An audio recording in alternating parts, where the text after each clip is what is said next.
Hello అండి. మనం ఈరోజు సమ్మక్క సారక్క జాతర గురించి తెలుసుకుందాం. సమ్మక్క సారలమ్మ జాతర అనేది ములుగు జిల్లా తాడ్వాయి మండలానికి చెందిన మేడారం గ్రామంలో జరిగే ఒక గిరిజనుల జాతర. ఇది ప్రపంచంలోని అతిపెద్ద గిరిజన పండుగ. ఈ జాతర తెలంగాణ రాష్ట్ర పండుగగా గుర్తింపు పొందింది. భారతదేశంలో కుంభమేళ తర్వాత అత్యధికులు హాజరయ్యే పండుగ ఇది. వివిధ రాష్ట్రాల నుంచి 10 కోట్ల మంది పైగా హాజరవుతారని అంచనా. ములుగు జిల్లా కేంద్రం నుండి 44 కిలోమీటర్ల దూరంలో తాడ్వాయి మండలంలో ఉన్న మారుమూల అటవీ ప్రాంతమైన మేడారంలో దట్టమైన అడవులు, కొండా కోనల మధ్య ఈ చారిత్రాత్మకమైన జాతర జరుగుతుంది.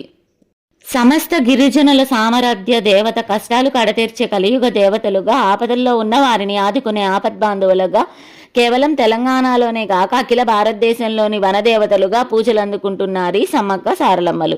దేశంలో అతిపెద్ద గిరిజన జాతరగా గణతెక్కిన మేడారం జాతర గిరిజన సాంప్రదాయ రీతిలో జరుగుతుంది.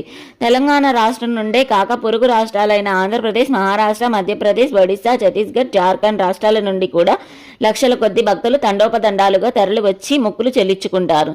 ఈ జాతరను తెలంగాణ ప్రభుత్వం 2014లో రాష్ట్ర పండుగగా గుర్తించింది.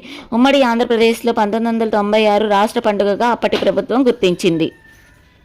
నేటి జగిత్యాల జిల్లా జగిత్యాల రూరల్ మండల ప్రాంతంలోని పోలవాసు పాలించే గిరిజన దొర మేడిరాజు వేటకని వెళ్ళినప్పుడు ఒక పుట్ట మీద కేరింతలు కొడుతూ కనిపించిన పాపకి సమ్మక్క అని పేరు పెట్టి పెంచుకున్నాడు.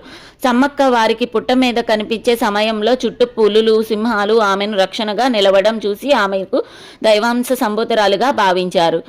కన్నీరు సైతం ఎండని కరువులో తమకు తోడుగా నిలిచేందుకు వచ్చిన దేవతగా ఆమెను కొలుచుకునేవారు. సమ్మక్క హస్తవాసి వారి నమ్మకాన్ని తరచూ రుజువు చేస్తుండేది.